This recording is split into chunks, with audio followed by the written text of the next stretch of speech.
우리에게 주시는 하나님의 말씀은 베드로전서 1장 3절에서 9절 말씀입니다. 우리 주 예수 그리스도의 아버지 하나님을 찬송하리로다.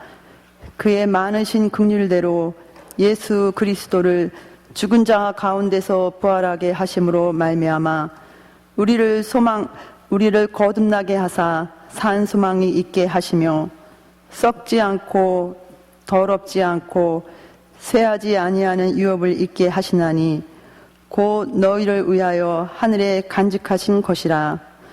너희는 말세에 나타내기로 예비하신 구원을 얻기 위하여 믿음으로 말미암아 하나님의 능력으로 보호하심을 받았느니라. 그러므로 너희가 이제 여러 가지 시험으로 말미암아 잠깐 근심하게 되지 않을 수 없으나 오히려 크게 기뻐하는도다. 너희 믿음의 확실함은 불로 연단하여도 없어질 금보다 더 귀하여 예수 그리스도께서 나타나실 때에 칭찬과 영광과 존귀를 얻게 할 것이니라. 예수를 너희가 보지 못하였으나 사랑하는도다. 이제도 보지 못하나 믿고 말할 수 없는 영광스러운 즐거움으로 기뻐하니 믿음의 결국 곧 영혼의 구원을 받음이라. 아멘. 이 말씀은 살아계신 하나님의 말씀입니다. 아멘. 지난 2주 동안 거듭남에 대해서 이야기를 나누고 있습니다. 거듭났다라고 하는 것에 그 언어 속에 가지고 있는 이미지가 있습니다. 그것은 뜨거운 집회, 어떤 신유와 치유, 은사가 있는 집회, 이런 것을 통해서 엉터리로 살고 정말로 세속적으로 살고 세상적인 기준에도 제대로 맞추지 않게 살던 사람들이 은혜 체험을 하고 난 다음에 제대로 이제 도덕적으로 바른 삶을 살게 되었다. 이러한 그 뜨거운 집회, 그리고 사람이 망가졌다가 회복되어지는 것, 중독이나 무슨 어려운 문제에 있다가 바뀌어지는 것, 이런 것들을 걸어서 우리는 거듭났다라고 하는 용어 속에 직접적으로 연관시켜서 생각하기가 쉽습니다. 그렇지만 우리가 나눈 말씀처럼 거듭남이라고 하는 단어는 그렇게 협소적인 의미로 사용되어지는 것이 아닙니다. 성경에 나타난 거듭남이라고 하는 언어, 그 단어가 의미하는 그 깊은 뿌리는 매우 깊고 넓고 아주 오묘한 그러한 것이 있습니다. 앞으로 한 4주 더, 그래서 한 5주에서 6주간 걸쳐서 이 거듭남의 의미를 저희들이 살펴보고자 합니다. 지난주에 같은 경우에는 거듭남이라고 하는 것은 예전에 우리들이 가지고 있던 세상적인 가치관이 있었다고 한다면, 거듭났다라고 하는 것은 그것에 속한 삶이 한 생명이었다면 우리는 새로운 생명을 얻어 전혀 다른 종류의 가치관을 가지고 살 수 있게 되는 것, 진정한 바른 가치를 갖게 되는 것, 영원이라고 하는 것을 가치로 삼아 그것을 위해 나의 영원하지 않은 것들을 투자할 수 있는 것, 그것이 바로 새 생명 거듭난 사람의 삶이다, 이렇게 말씀을 나눴습니다. 오늘은 산소망 안에서 거듭나다, 산소망 안에 거듭나다라고 하는 말씀을 나누고자 합니다. 거듭나다라고 하는 단어조차도 굉장히 그 의미가 뭔지 확실하지 않은데, 산소망 안에 거듭나다, 이게 분명히 한국말인데 잘 이해가 안 갈 수 있습니다. 소망이면 소망이지 또 산소망이 있고 죽은 소망이 있나, 이런 생각도 들게 되지요. 오늘 성경 말씀 잠깐 베드로전서 1장 3절 말씀을 같이 한번 읽어보도록 하시겠습니다. 스크린에 나와 있는 거 같이 읽겠습니다. 우리 주 예수 그리스도의 아버지 하나님을 찬송하리로다. 그의 많으신 긍휼대로 예수 그리스도를 죽은 자 가운데에서 부활하게 하심으로 말미암아 우리를 거듭나게 하사 산 소망이 있게 하시며, 끝까지 보겠습니다. 하나님께서는 예수 그리스도를 이 세상에서는 죽게 하셨습니다. 그렇지만 그를 부활시키시고 우리가 알지 못하는 죽음 이후의 생명은 결코 우리들은 상상할 수가 없지요. 죽음 이후의 삶, 즉 새로운 생명, 새로운 종류의 생명을 주셨습니다. 그리고 그 십자가와 부활을 믿는 자들에게, 예수님에게만 역사한 것이 아니라 믿는 자 모두에게도 이러한 새로운 생명을 약속을 하셨습니다. 그 새로운 생명을 얻는 것을 일컬어서 우리도 우리도 거듭난다라고 얘기할 수 있습니다. 이 거듭나게 되었는데 그 거듭나서 어떤 세상 속에 살게 되었느냐? 예전에 있었던 것은 죽은 소망이었다고 한다면 새로운 산 소망 안에 하나님께서는 우리를 새 생명으로 거듭나게 하셨다라는 이야기를 전해주고 있는 말씀입니다. 산 소망은 뭘까요? 빅터 프랑클이라고 하는 아주 오래된 독일의 나치의 아우슈비츠 수용소를 직접 몸으로 겪어낸 심리학자가 있습니다. 그분이 쓴 많은 책들이 있었는데 그분이 쓴 책 가운데 죽음의 수용소 아니면 Man in Search for Meaning 이러한 책 가운데에 아주 50년 이상 된 고전이죠. 수용소에서의 어려운 삶을 이분이 자기도 정말 어렵지만 심리학자로서 관찰을 하게 된 이야기를 썼습니다. 이 죽음의 극한의 상황, 자기가 알던 사람들이 가스챔버에서 다 죽어나가고 있는 그러한 극한의 상황 속에서 이 사람은, 이 빅터 프랭클이라고 하는 사람은 과연 인간이 무엇인가? 사람이 어떤 존재인가에 대해서 정상적인 상황 속에서는 바라볼 수 없었던 것을 명확히 바라볼 수가 있었습니다. 이 극한의 상황, 모든 사회적인 지위와 과적과 멀어지게 되고 모든 재산을 다 빼앗기고 죽음 바로 앞에서 살고 있는 이 사람들의 모습을 보면서 사람이 누구인가를 이분이 알게 되었는데 한 4가지 정도의 반응이 있었다고 합니다. 이런 상황에 놓여지게 되자 많은 사람들은 그 예전서부터 평생 가지고 있었던 예의와 정중함과 친절을 잃어버렸다는 것입니다. 자기가 어차피 죽게 될 것이고 아무도 나를 기억하지 않게 될 것이고 내가 이렇게 비참한 상황 속에서 금방 죽게 될 것 같은 이러한 절망의 상황 속에서 인간들이 잔인해지더라 하는 얘기입니다. 매우 폭력적이 되고 예의, 범절 이런 것들이 없어지더라는 겁니다. 그저 먹기 위해서 존재하고 살기 위해서 배반 같은 거는 이루 말할 수가 없고요. 그 전에 알았던 사람들이 도대체 아닌 인간의 품격이 없어지게 되는 일들을 경험하게 되었다는 것입니다. 그렇지 않습니까? 인간이 참 우리가 괜찮은 척하지만 그 바닥에는 아주 이루 말할 수 없는 동물적인 속성들이 저희가 있죠.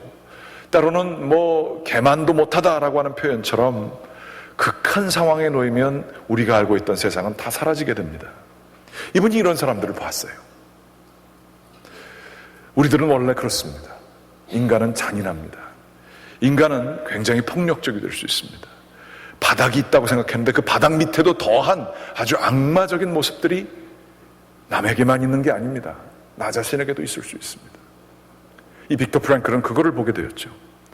두 번째 사람들이 있었습니다. 이 사람들은 그 폭력적인 것들을 자기에게 행하는 사람들이었습니다. 더 이상 살 소망이 없어지게 되자 언제 죽을지 모르게 되고 이 나치라고 하는 권력이 아무리 그러한 뉴스나 이러한 들려오는 소식을 전해도 오히려 왕성하게 커지기만 하고 있지 패배할 것 같지 않자 이 사람들은 갑자기 살 의욕을 잃어버리며 어떨 때는 아침에 지휘관들이나 간수들이 와서 몽둥이를 들고 찾아오게 되면 일어나지 않고 그저 거의 벌거벗은 채로 침대에 있다가 매를 맞고 때리고 이래도 그저 그러고 있더라는 거예요. 많은 사람들이 절망 속에서 죽어가더라 하는 얘기예요. 그가 알고 있던 유대인 지휘자 한 명이 있었어요. 많이 배우고 아주 교양 있는 지휘자였는데 이 사람이 신앙인으로서 계시를 받았다는 거예요. 3월 30일에 이 나치가 멸망하게 될 하나님의 음성을 들었다는 거예요. 그리고 그걸 열심히 믿었대요. 처음에는 열심히 그것 때문에 사람들에게 그것을 이야기하고 소망을 가지라고 얘기를 했답니다. 그런데 아무리 날이 지나면 지날수록 전혀 이 나치가 멸망할 기미가 보이지 않았어요. 전혀 들려오는 소식이 나치가 지고 있다는 얘기가 들려오지 않았어요. 3월 30일이 가까우는 데에 이분은 그 소망을 가지고 살았지만 소망이 이루어질 것 같지 않자 점점 몸이 시들시들 안 좋기 시작했답니다. 그리고 3월 30일이 지나고 3월 30일 날 그는 그 잠자리에서 일어나지 못했다고 합니다. 살 의욕이 없으면요, 소망이 없으면 생명도 사라집니다. 죽지 못해서 사는 상황 속에서 사는 사람들 얼마 못 가서 죽습니다. 죽지 못해서 사는 생명, 소망이 없는 생명, 그것은 죽은 목숨과 마찬가지고 거기서 죽어버릴 수 있어요. 소망이 그렇게 우리의 물리적인 육체적인 삶에도 중요하다는 것을 이분은 깨닫게 되었던 것이죠. 세 번째로는 열심히 정상적으로 사는 사람들이 있었답니다. 생존하기만 하면, 내가 여기를 견디기만 하면 언제 죽을지 모르지만 내가 과거에 누렸던 그 사회적인 지위, 부, 가족, 이 모든 것들을 다시 얻게 될 수 있다고 생각하면서 견뎌내는 거죠. 아주 대부분의 사람들이 이렇게 살았다고 합니다. 그런데 이분이 그 수용소 이후의 삶을 보게 되었다는 거죠. 그 감옥에서 나와서 해방을 맞이하고 난 다음에 모두들 이제 다 됐다라고 생각했지만 자기의 사랑하는 가족들이 다 없어졌어요. 자기의 자녀들이 다 죽어버렸어요. 아내가 죽어버리고 남편이 죽어버렸어요.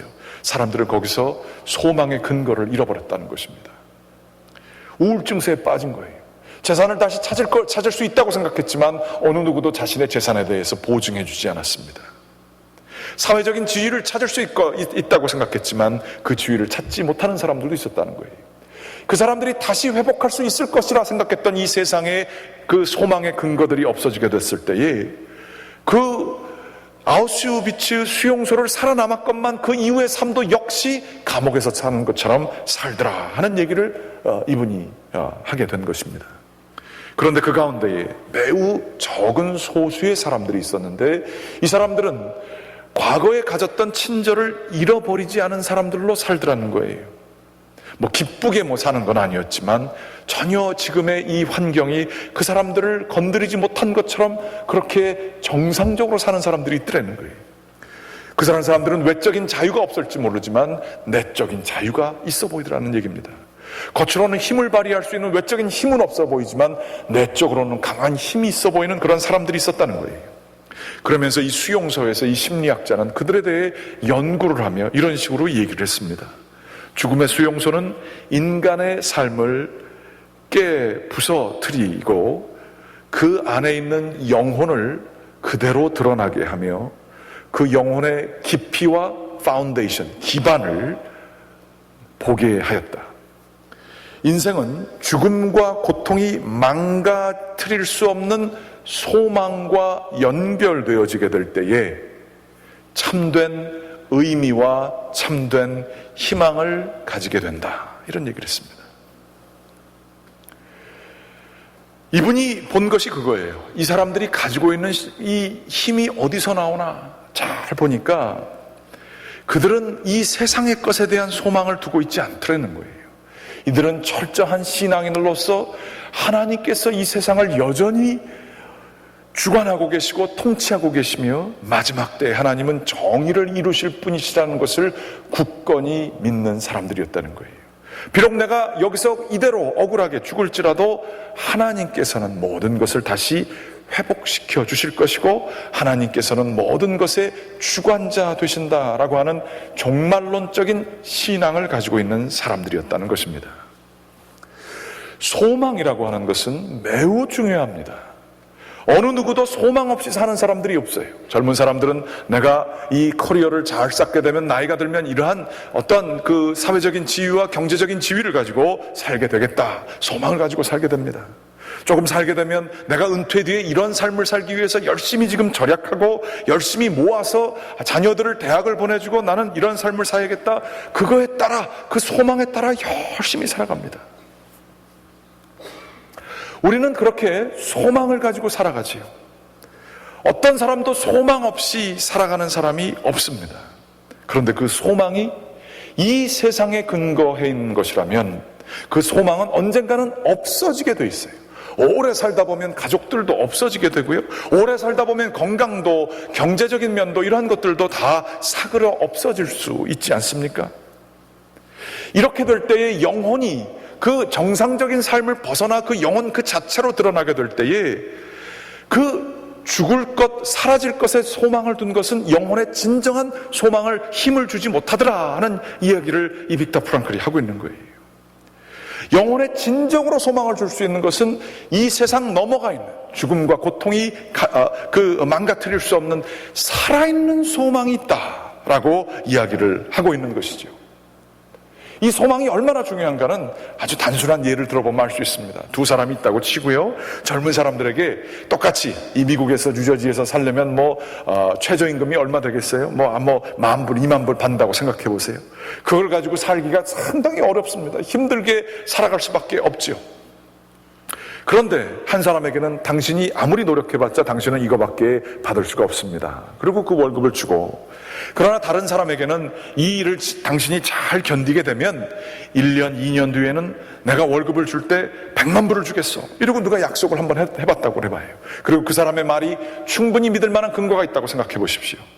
똑같은 1년과 2년을 이 사람들이 살아도 소망 있는 자는 어려움을 능히 감당하게 될 것입니다.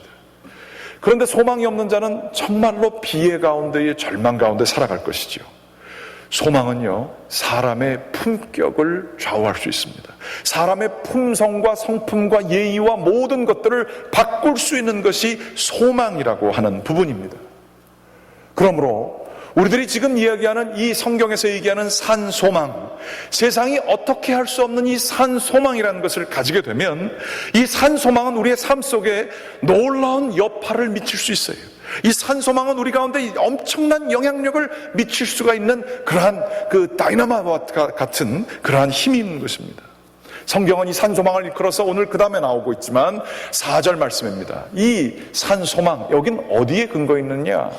하나님께서 약속을 하시기를, 예수 그리스도의 십자가와 부활을 통하여 그를 믿는 자들에게 약속을 하시기를 유업을 주실 것이라고 약속했어요. 죽으면 끝이 아니라 그 뒤에, 죽음 이후의 삶에 하늘나라에 간직된 유업, inheritance, 그 유산이 너희에게 주어질 것이 있다. 그런데 이것은 무엇인가? 이 산 소망이라는 것을 드러내기 위해 4절 말씀에 썩지 않는다는 거예요. 이것은 더럽혀질 수 없다는 거예요. 세상의 것이 더럽혀질 수 없다는 거예요. 왜냐하면 하늘에 있기 때문에 그렇다는 것이죠. 쇠하지 않는다는 거예요. 이 생명은 영원한 것이기 때문에 이 유업은 계속해서 우리가 가질 수 있게 된다는 거예요. 그리고 이 유업은 다른 사람이 아니라 너희 믿는 자들을 위하여 하늘에 간직된 것이라 하나님께서 우리 믿는 모든 자들에게 약속하신 말씀인 것입니다. Imperishable hope, 절대로 망가지지 않고 상하지 않는 이 호프, 이 호프는 정말로 우리에게 능력을 줄 수 있죠. 왜 사는가? 무엇을 위해서 사는가? 우리들은 이 소망에 대해서 좀 더 알 필요가 있습니다. 이 소망은 그러면 어떻게 삶 속에서 작용을 할까요? 오늘 말씀 6절과 7절의 말씀을 같이 좀 보시겠습니다. 6절 같이 한번 읽어보실까요? 그러므로 너희가 이제 여러 가지 시험으로 말미암아 잠깐 금심하지 되지 않을 수 없으나 오히려 크게 기뻐하는도다. 7절, 너희 믿음의 확실함은 불로 연단하여도 없어질 금보다 더 귀하여 예수 그리스도께서 나타나실 때에 칭찬과 영광과 존귀를 얻게 하실 것이다. 아멘. 이 6절에 보면 잠깐 근심하지 않을 수 없다라는 얘기가 나와 있습니다. 그런데 그것과 더불어 똑같은 동사가 하나 있는데, 기뻐하는도다, 근심과 기뻐하는도다가 하나는 과거형이고 하나는 현재형으로 쓰여져 있지가 않습니다. 둘 다 현재형으로 쓰여져 있습니다. 근심하는 것과 동시에 기뻐한다는 얘기예요. 과거에는 근심하였으나 너희가 이제 기뻐하는도다, 그런 표현이 아니에요. 근심과 기뻐함이 같이 있는 거예요. 이게 잘못 생각하면 고통을 받으면서, 그 아주 성적 도착증 환자들이 그렇다 그러지요. 고통을 받으면서 그게 기쁨을 느껴지는 사람들이 있어요. 그런 종류의 것이냐? 결코 그런 것이 아닙니다. 기쁨과 근심은 우리가 한꺼번에 느낄 수가 없죠. 근심이 있으면 그 근심을 가지는 이유는 그 세상적인 것, 세상에 있는 것에 대한 소망을 가지고 있다가 그게 이루어지지 않을 것 같으면 걱정, 근심이 우리를 이렇게 흔들게 됩니다. 그런데 세상 것이 없어지게 되면 근심하게 되는 것이 없어지게 되면 이제 기뻐지죠. 소망이 이루어질 것 같고 잘 될 것 같으면 우리는 기쁨을 갖게 됩니다. 세상 것에 근거한 것은 기쁨이냐 근심이냐 하나로밖에 정할 수가 없어요. 그런데 우리가 얘기하는 그 소망의 근거는 하늘에 간직된 유업이라는 것이에요. 그것에 대해서 소망을 가질 때는 오늘 얘기한 것처럼 근심과 기쁨이 공존할 수 있어요. 어떻게 그게 가능할까요? 오늘 말씀 7절에 보게 되면 불을 일컬어서 불을 통해 우리는 연단되어져 금과 같이 나온다라는 표현 속에 이 같은 의미가 들어가 있습니다. 불은 고통을 의미합니다. 죽음의 고통, 좌절의 고통, 상실의 고통, 관계의 끊어짐의 고통을 얘기해요. 그런데 이런 것을 통해서 우리가 인간이기 때문에 우리는 고통, 근심을 잠깐 가지지 않을 수가 없습니다. 그게 솔직한 거예요. 그러나 우리 가운데 있는 소망은 금과 같은 머티리얼이라 하는 거예요. 이것이 우리를 더욱더 이 고통 속에서 그것이 고통이 있으면 있을수록 더 그 금이 더 순도 높은 금으로 바뀌어지게 된다는 거예요. 이 산소망은 세상에 근거한 것이 아니기 때문에 세상적으로 우리들이 힘들다 하여도 오히려 세상적으로 힘들기 때문에 이 세상에서의 소망을 버리고 하늘나라의 유업을 더 선명하게 바라볼 수 있는 그러한 축복이 임한다는 거예요. 그게 금으로 연단되어진 그런 것이다 라고 얘기를 하고 있어요. 히터 보일러를 보게 되면요, 요즘 같은 날씨는 히터를 아무리 작동을 시켜놓고 온도를 이렇게 맞춰놓으면 작동하지 않습니다. 온도가 그 히터 작동하게끔 안 됐기 때문에 작동하지 않습니다. 그런데 날씨가 추워지면 모든 물건들은 날씨가 추워지면 차갑게 되어 있습니다.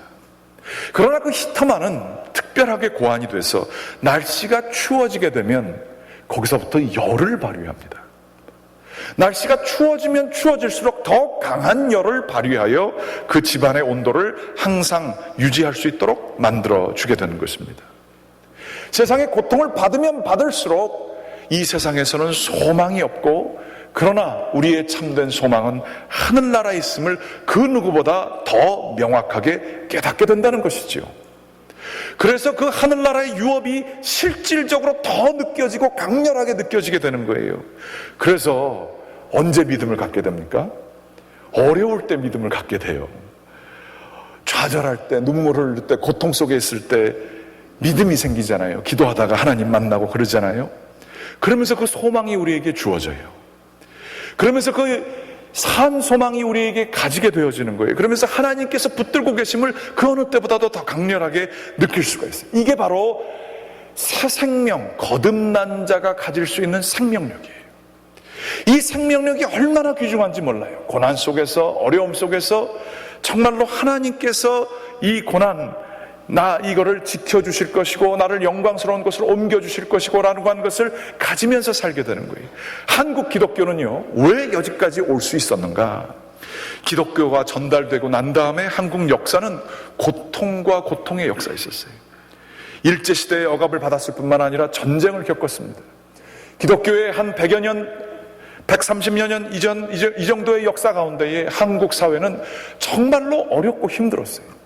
그 가운데에 믿음의 씨앗이 들어갔고요, 그 믿음의 씨앗을 가진 사람들은 성경 말씀 그대로 산 소망 가운데에서 세상에서는 소망할 것이 없지만 하나님을 바라보고 그 열정적인 믿음의 불과 같은 보일러를 통하여 세상을 따뜻하게 하고 빛을 비추었던 것을 볼 수가 있습니다.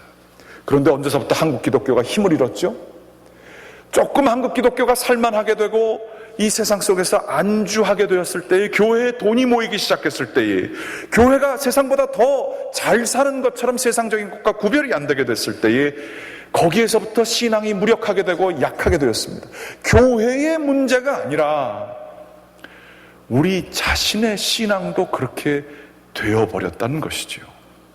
우리가 잃어버린 것은 뭘까요? 우리는 교회 안에서도 죽은 소망을 얘기할 때가 많아요.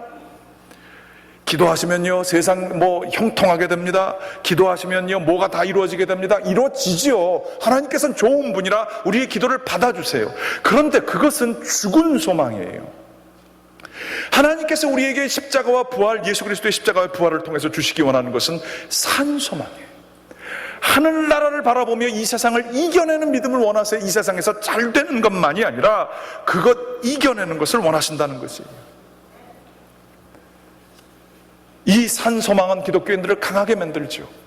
유명한 러시아의 솔제니친이라고 하는 분이 계셨습니다. 그 스탈린에게 비판하는 글을 썼다가 11년 동안 러시아의 수용소에서 살았고요, 수용소 군도라고 하는 책을 썼고 그것을 통해서 노벨 평화상을 받게 되셨죠. 그분은 미국에 와서 망명 생활을 했습니다. 그러며 자기가 스탈린에게 비판해서 감옥에서 살게 될 때에 정말로 힘들고 어려워서 곡괭이를 다 집어내 던지고 땅바닥에 앉아서 내가 매를 맞을 때까지 잠깐 쉴 수 있으면 좋겠다. 설령 매를 맞아도 그냥 이러고 그만뒀으면 좋겠다라고 하는 철저한 절망 가운데 있었다는 거예요. 그런데 어떤 사람이, 모르는 사람이 와서 그가 그런 자세로 앉아있는 것을 보고 그에게 땅바닥에 십자가를 그렸답니다. 이 어려운 것보다도 더 심한 것을 겪어내시고 이겨내시고 그것 때문에 부활을 하신 새 생명 주신 예수 그리스도를 그가 나중에 전파했다는 것이죠. 그리고 솔제니츠는 기독교인이 되었고요. 그러면서 그가 나중 노벨 종교의 템플턴이라고 하는 상을 받게 되면서 이런 얘기를 했어요. 러시아에서, 이 소련에서 6천만 명의 사람들이 죽어나갔을 때에, 그리고 이렇게 잔혹한 공산주의가 되었을 때에 이렇게 된 이유는 내가 어렸을 때 들었던 러시아 할머니가 얘기했던 그 이야기, 사람들이 하나님을 버렸고 하나님을 잊어버렸기 때문에 지금 이 사회가 이렇게 되었다. 그는 그렇게 얘기했어요. 그런데 이분이 차라리 감옥서서의 신앙생활이 훨씬 더 축복을 받았다는 것이죠. 미국에서 안락하고 물신주의적인 세상의 것만을 추구하면서 개인 감정 중심적인 그러한 기독교를 바라보면서 이거는 아니다라고 얘기를 했어요. 기독교의 모습이 이게 아니라고 얘기를 했어요. 그러면서 정말로 기독교의 모습, 차라리 자기는 그 감옥소에서의 신앙생활이 훨씬 그립다라고 얘기를 했습니다. 여러분 어떠세요? 여러분의 신앙 지금 어떠세요? 산 소망 가운데 거듭나신 거 우리 확실합니까? 슬픔이 오시고 어려움이 오고 위기가 닥쳤을 때 여러분들은 어떻게 하세요? 혹시 처음 얘기한 것처럼 그 프랭클이라고 하는 사람처럼 화를 내시지 않으세요? 아니면 절망으로 쉽게 금방 빠져들어가시지 않습니까? 사람들을 만나기를 기피하고 혼자서 그냥 있게 되는 것만 지내지 않으십니까? 그저 생존해서 세상에 이거 좀 지나면 좀 나아질 거야 그것만 하면서 여전히 세상 것에서 소망 가지고 있지 않습니까? 우리가 가져야 될 것은 산 소망입니다. 한국의 기독교를 살릴 수 있는 것도 역시 이 산 소망입니다. 기독교의 참된 힘이 되는 것은 바로 하나님 나라 유업을 바라보는 종말론적인 신앙만이 우리를 새롭게 할 것입니다. 다가올 하나님 나라 천국을 바라보는 신앙, 내가 지금 억울한 일을 당한다 할지라도 어떻게 진리가 이렇게 드러나지 않을 수 있을까라는 생각이 들 때가 많지 않습니까? 어떻게 이 사회가 힘가진 자의 논리와 이런 것들로 다 지나갈 수가 있을까? 어떻게 이렇게 억울한 일을 내가 당했는데 하나님께서는 아무것도 하시지 않을 수 있을까? 이런 상황 속에서도 종말론적인 신앙, 하나님 나라의 유업을 바라는 신앙, 나는 왜 이런 상황 속에서 계속해서 살 수밖에 없을까라는 생각이 들 때에도 하나님께서 마지막에 나를 사랑해 주실 것이고 회복해 주실 것이고 나에게 상급을 주실 것이고 나는 이 하나님을 정말로 사랑한다라며 사는 사람들에게는 신앙이 가진 그 퍼니스, 그 보일러에서 나오는 힘을 가지고 세상을 이겨내면서 살 수가 있는 것입니다. 오늘 말씀 보게 되면 7절의 후반부에 보게 되면 이런 얘기가 있어요. 예수 그리스도께서 나타나실 때의 마지막 때에 칭찬과 영광과 존귀, 이거 주로 하나님에게 쓰여지는 단어입니다. 그런데 이거를 잘 보게 되면요, 믿음의 확실함은 불로 연단하여 없어질 금보다 더 귀하여 예수 그리스도 나타나실 때에 칭찬과 영광과 존귀를 우리가 얻게 된다고 얘기를 하셨어요. 여러분, 힘들고 어려울 때에 화를 내고 무관심으로 아니면 절망 가운데 빠지고 또 여전히 미련하게 그 세상적인 소망을 가지고 살 때에 하나님은 우리가 예수님 마지막에 만나게 될 때 우리를 칭찬하시지 않을 겁니다. 저는 겁납니다. 세상도 세상대로 살고 교회도 어느 정도 편안하게 신앙생활 하다가 마지막 때에 가서 하나님께서 우리에게 야, 난 너에게 칭찬해 줄 게 없다. 너에게 영광스럽게 생각하는 게 없다. 너에게 존귀한 게 없구나. 그렇게 얘기하시면 어떻게 할까요? 여러분은 하나님께 칭찬과 영광과 존귀를 마지막 때에 받기 위하여 무엇을 신앙의 힘으로 이겨내고 계십니까? 이걸 하려면요, 다른 거 없습니다. 오늘 말씀에 보게 되면 8절 말씀에 보게 되면 이러한 얘기가 있습니다. 예수를 너희가 보지 못하였으나 사랑하는도다. 이제도 보지 못하니 믿고 말할 수 없는 영광스러운 즐거움으로 기뻐하니 믿음의 결국 영혼의 구원을 받음이라. 신앙의 역동성을 가지고 있는 것은 내가 가져야겠다, 산소만 가져야겠다 이렇게 해가지고는 잘 되지 않습니다. 하나님을 기뻐할 줄 아는 자가 이러한 것을 감당할 수 있습니다. 찬양을 드리며 하나님께 정말 하나님 대단하십니다, 하나님을 기뻐하는 자가 신앙이 있을 수 있어요. 세상의 기쁨 때문에 기쁜 게 아니라 하나님 그분 때문에 기뻐할 수 있는 그 기쁨, 하나님께서 마지막에 이루어 주실 것을 자꾸 연상을 해요. 그러면서 내가 하나님께, 세상 사람들은 아무도 몰라요. 그렇지만 내가 하나님 앞에서 한 선한 행위가 있어요. 하나님 저 이거 했는데요, 아무도 몰라요. 하나님 이거 아시지요? 제가 이 사람을 이렇게 사랑했어요. 제가 이거를 정말로 주님의 말씀 가지고 견뎌냈어요. 아무도 모르지만 하나님의 그 관계 속에서 그거 계산하면서 기뻐하는 기쁨, 하나님 위대하십니다, 그러한 찬양하는 기쁨, 이 즐거움과 기쁨 가운데 있으면 이 산소망 가운데 거듭난 새 생명을 누릴 수가 있습니다. 세상은 이것을 알래 알 수 없습니다. 왜냐하면 이 산소망은 세상에 근거해 있는 것이 아니기 때문에 그렇습니다.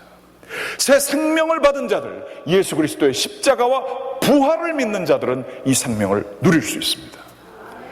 여러분 믿으십니까? 이게 믿음이에요. 이거를 가져야 돼요. 이거를 누릴 수 있어야 돼요. 이것을 기뻐할 수 있어야 돼요. 이것 가운데 오래 머물 수 있어야 돼요. 하나님을 찬양하며 하나님께서 원하시는 것을 묵묵히, 때로는 세상의 욕을 먹을지라도, 세상에서 어렵다 할지라도, 나에게 위기가 있다 할지라도 그것을 평안하게 주님 믿고 나아가게 될 때에 주님은 마지막 우리를 보시며 얘기하실 겁니다. 착하고 충성된 종아, 수고했어. 너 고생했어. 너 그거 하는 거 얼마나 힘들었는지 내가 잘 알고 있었지. 내가 옆에서 박수 치는 거 너 몰랐니? 잘 견디고 있어. 너 혼자 아니었잖아. 내가 옆에서 지켜줬잖아 라고 얘기하시는 주님의 음성이 있을 것입니다.